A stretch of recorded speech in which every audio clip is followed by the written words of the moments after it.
Hello, everyone, and welcome to Life in Words, where we share and reflect on life's journeys. Losing a spouse. The person who walked beside us through thick and thin is one of the most painful and difficult challenges we can face. The world feels turned upside down, and in the fog of grief, making clear decisions becomes incredibly hard. Today on Life in Words, we want to explore 5 common yet costly mistakes, both financially and emotionally, that many people unintentionally make after their partner passes away. Recognizing and avoiding these pitfalls can help protect us during our most vulnerable times. If you find this content helpful, please don't forget to hit the subscribe button for Life in Words and turn on notifications so you don't miss other meaningful shares. Now, let's begin. Mistake number 1. Making big financial decisions too soon. When a spouse is gone, the weight of financial responsibility suddenly falls on the surviving partner. Bank accounts, insurance policies, investments, even the huge decision of whether to keep or sell the family home. The urge to act immediately, to do something, to gain control or find stability, is completely understandable. But this is precisely when we need to be most cautious. Grief can cloud judgment. Major financial decisions, choices that are irreversible, made while emotions are raw, often lead to regret down the road. Take Linda, 75, for example. After her husband passed, she heard from multiple people that she should downsize her large home right away to ease the burden and start fresh. She quickly followed the advice, but just a few months later, as the initial shock subsided, she realized she'd acted too hastily out of panic. She deeply missed her familiar surroundings, her neighbors, and the sense of peace her home provided. If only she had waited longer. It's not just about real estate. Newly widowed individuals can become targets for opportunistic people who see vulnerability as a chance to take advantage. Be wary of unsolicited investment opportunities, high-pressure sales tactics, or even well-intentioned but uninformed advice from friends. If someone is rushing you to sign papers, withdraw large sums, or invest quickly, see it as a red flag. Take a step back. The best financial decisions are rarely made in a hurry. Also, be cautious about giving away money or assets too quickly. Grief can create a strong desire to do something meaningful, to help children, grandchildren, or charities. Kindness is wonderful, but distributing assets without careful consideration when your own financial future isn't yet stable can put you in a difficult position later. Experts often recommend the 1-year rule. Try not to make any major, irreversible financial decisions for at least the first year after losing your spouse. This period allows time for the initial emotional shock to ease, for the grief to settle somewhat, and for you to think more clearly about what's truly best for your long-term future.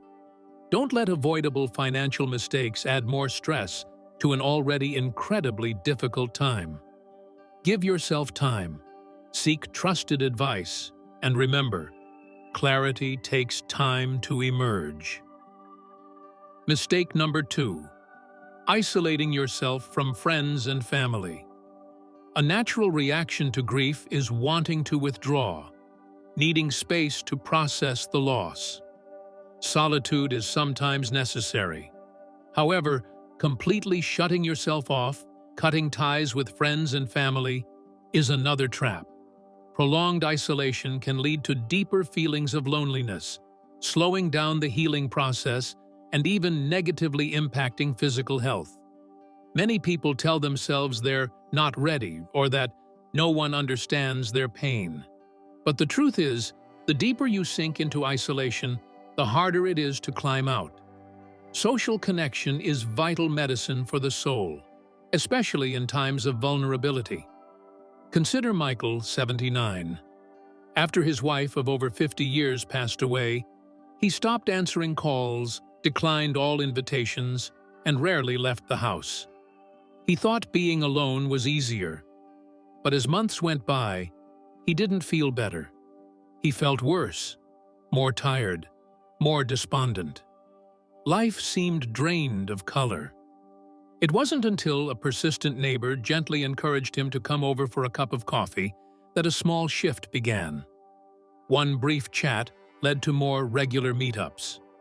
Michael realized that while the pain didn't vanish, sharing the burden and feeling the care of others made it feel lighter, less lonely. The point isn't to force yourself into large social gatherings before you're ready. It's about taking small steps to stay connected. Answering a phone call, taking a short walk with a friend, or even just sitting quietly with a loved one. Even if you don't feel like talking, simply being in the presence of others can remind you that life continues and support is available. Sometimes grief makes us irritable, exhausted, and prone to pushing away those who care most.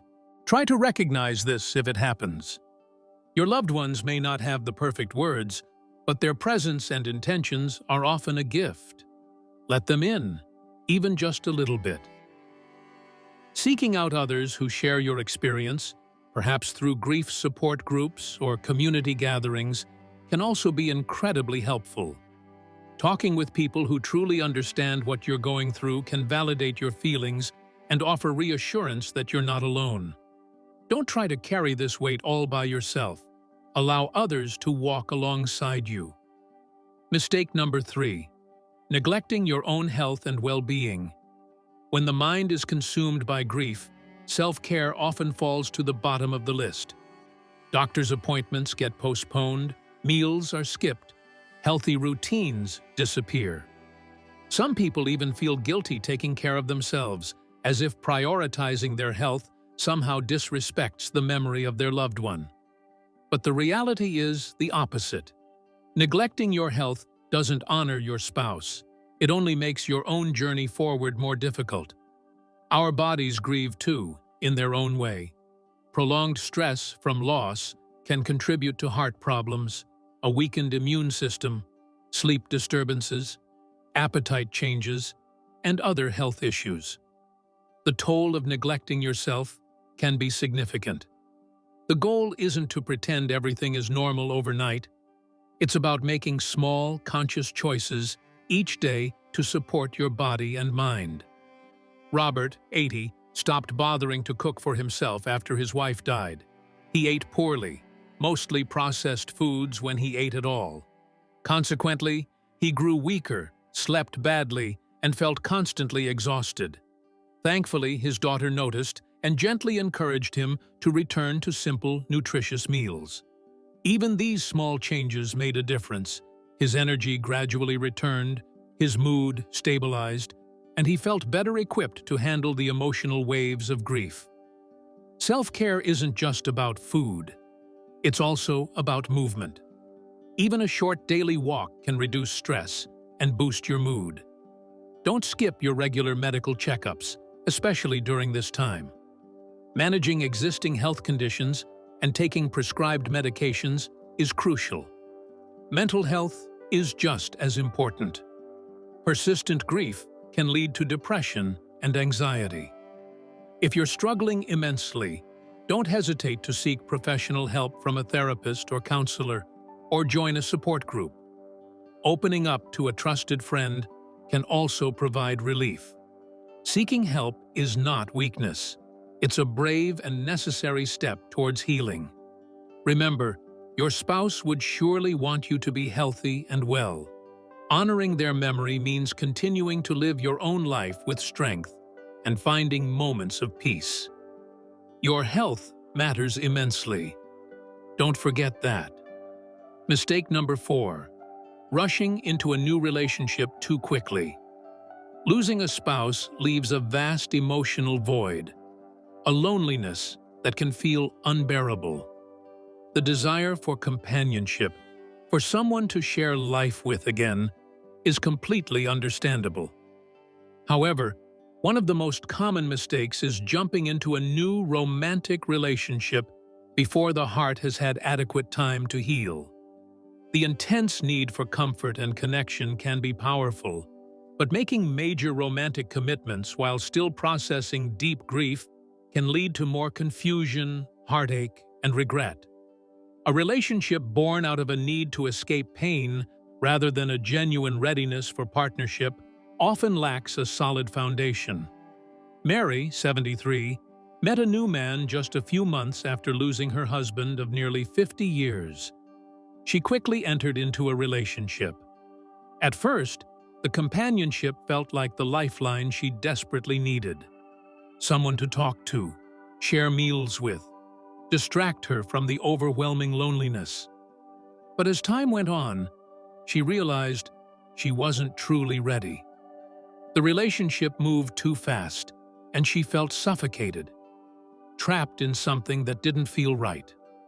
Eventually, she had to painfully step back, wishing she had given herself more time to heal before making such a big commitment. Entering a new relationship after loss can bring up complex issues.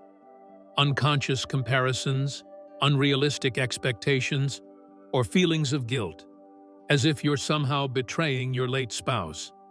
These feelings need to be acknowledged and worked through before you can healthily open your heart again. Be mindful, too, of individuals who might seek to take advantage of your vulnerability. Some people approach those who are grieving with ulterior motives, perhaps financial or emotional exploitation. Trust your instincts. If someone pressures you to commit quickly, makes demands for money, or tries to isolate you from your friends and family, these are serious red flags. This doesn't mean you must shut yourself off from love forever. Many people find meaningful new relationships later in life. But the healthiest, most fulfilling connections tend to happen when both individuals are genuinely ready, when the decision comes from a place of inner peace, not desperation. Give yourself the time you need to grieve, to rediscover yourself, to find contentment in your own company. If and when you feel ready to date again, go at your own pace. Be clear about what you want, and ensure you're entering a new chapter for the right reasons. There's no universal right time, only the time that's right for you. Mistake number 5. Holding on to every single possession without letting go. One of the hardest tasks after losing a spouse is deciding what to do with their belongings. Every item holds memories, and the thought of letting them go can feel like losing your loved one all over again. Many people cope by keeping everything exactly as it was, afraid that changing anything means erasing the life they shared. Keeping meaningful mementos is absolutely normal and important. No one should tell you that you have to get rid of everything. However, turning the home into a time capsule, leaving every belonging untouched for years, can sometimes hinder the healing process. Instead of providing comfort, the unchanged environment can become a constant, painful reminder of the loss, keeping you stuck in the past and making it harder to adapt to your present life.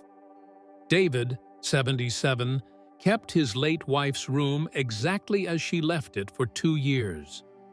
Her clothes hung in the closet. Her books sat on the nightstand. Initially, it helped him feel her presence. But gradually, he realized this static space was keeping his emotions frozen too. He wasn't ready to clear everything out, but when he slowly began to sort through things, keeping only the most treasured items and donating the rest, he felt an unexpected sense of relief. Like other decisions during grief, dealing with possessions should happen on your own timeline. Don't let others pressure you to clear things out or move on before you're ready. At the same time, be honest with yourself. Is holding on to everything truly bringing you peace? Or is it perhaps prolonging the pain out of guilt or fear? There's a delicate balance between honoring the past and making space for the present and future. Sorting, donating, or repurposing some items isn't an act of forgetting or disrespect. It can be a necessary step in freeing up physical and emotional space allowing healing to occur. It's about honoring your spouse's memory while also allowing yourself to continue living, carrying their love and legacy forward in a healthy way. Losing a spouse is a profound wound, one that changes our lives forever. The journey through grief is not easy, and there are no shortcuts. However, by being aware of and avoiding these common pitfalls we've discussed today on Life in Words, we can help protect ourselves from unnecessary additional pain, both financial and emotional. Remember, healing takes time and patience with yourself. Moving forward doesn't mean forgetting. It means learning to live on, carrying the love and memory of your spouse within your heart, in a way that allows you to find peace, strength, and even joy in the days ahead. Thank you for listening to this share from Life in Words. If you found this content valuable, please give it a like, subscribe to the channel, and consider sharing this video with others who might benefit from it. Your support means so much and helps Life in Words continue creating meaningful content. Take care, and we hope to connect with you again in our next program.